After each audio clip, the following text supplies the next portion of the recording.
ओह God, यहाँ तो पूरा श्रिंक भरा पड़ा है गंदे बर्तनों से। सब बर्तन जूठे पड़े हैं। अब मैं खाना कैसे बनाऊं?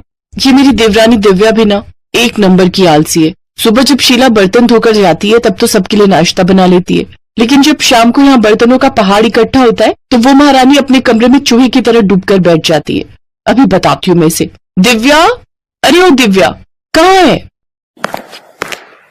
क्या हुआ जेठानी जी? मुझे बिग बॉस देखना है। अरे मुझे यहाँ सबके लिए रात का खाना बनाना है, लेकिन यहाँ तो बर्तनों का ढेर लगा हुआ है और तू महारानी है कि जिसे अपना बिग बॉस देखना है। चल पहले जल्दी से सारे बर्तन धो। हैं? क्या मैं बर्तन धो? ना बाबा ना, मैंने आज ही मैनिक्योर करवाया है, फिर उसके पैसे वेस्ट चले जाएंगे। ये तो तेरा हर हफ्ते का बहाना है।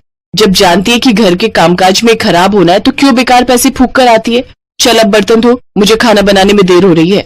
एक बार कह दिया ना नहीं धोऊंगी, आप धो लो, मैं खाना बना लेती हूँ। इसी तरह दोनों एक दूसरे पर बर्तन धोने का काम टाले जा रही थी। उधर बाहर डाइनिंग टेबल पर बैठे घर वाले खाने का वेट कर रहे थे। हे राम, खाना कहाँ रह गया?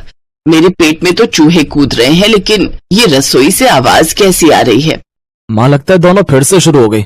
धत तेरी की, फिर तो मिल गया हमें आज भी खाना। अनुज बेटा ऐसा कर, तू बाहर से ही खाना मंगवा ले। एक दिन इन दोनों बिल्लियों की लड़ाई में भूख के मारे ही मैं परलोक न सिधार जाऊं। हाँ भी ऑर्डर कर देता हूँ मैं, वैसे भी हमारे पास और चारा भी क्या है। उधर दोनों अभी भी बहस ही किए जा रही थी। ठीक है, फिर नहीं धोने ना तुझे बर्तन, तो मैं अभी कोई खाना वाना नहीं बनाने वाली। रहूं सब भूखे आज।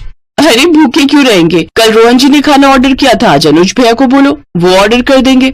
दोनों ये बोलने बाहर आती ही है कि तभी अनुज कहता है, कर दिया ऑर्डर। हम जानते हैं तुमसे खाना नहीं बनेगा। तुम दोनों से मिलकर खाना और बर्तन धोने तक का काम भी नहीं होता क्या? मुझे तो आप कुछ ना ही बोलो जेठ जी तो बेहतर रहेगा। मैंने सुबह का खाना और दोपहर का खाना बनाकर अपना काम पूरा कर लिया था। सिर्फ रोटियां सेकने को दोपहर का खाना बनाना नहीं कहते। हाँ, अब जो भी हो, काम तो हुआ था ना। बस करो, दोनों रिकॉर्डर की तरह शुरू होती हो तो बजती ही रहती हो। कुछ देर बाद डिलीवरी बॉय खाना ले आता है। सब चुपचाप उस खाने को खा लेते हैं। अगली रात दोनों में फिर से रात की रसोई का संग्राम छिड़ जाता है। तभी पड़ोस की कमला आंटी वहाँ आती है।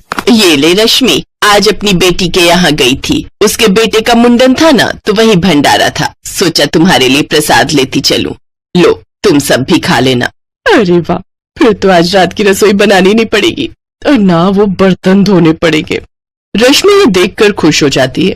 फिर दोनों देवरानी जेठानी बर्तन ना धोने पड़े इसलिए एक बड़े से भगोने में आलू की सब्जी डाल देती हैं। एक कटोरे में हलवा और बड़ी सी परात